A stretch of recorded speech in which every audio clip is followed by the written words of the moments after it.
Hello guys welcome my mini blog. आज म कालाबोगर जाँदैछु। आज फेरि म कस्तो राम्रो बाटो छ क्या। अनि म अब तपाईँहरूलाई देखाउँछु है बाटो।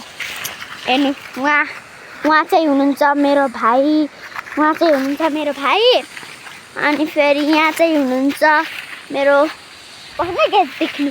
यहाँ चाहिँ हुनुहुन्छ मेरो आमा। यहाँ गाइज बाटो त डेन्जर छ, डेन्जर बाटो। हाम्रो पेपेप हो यो पेपेप। यसको माथिपट्टिको रहन्छ डेन्जर के गाइज, डेन्जर बाटो हो के। यस्तो अप्ठ्यारो यस्तो। अब म तपाईँलाई खोला पनि देखाउँछु। यही नजिकै हो खोला। अनि यतिको खोला देखाएपछि त खुसी होला गाइज तपाईँको। मलाई पनि सहिले रहेछ के। अनि यता गन्छ जस्तै के हेर्नु बाटो। मेरो भाइले को भनेर चिन्नु होला अहिले दौडेर आएर क्या गाइज। अनि हेर्नु न गाइज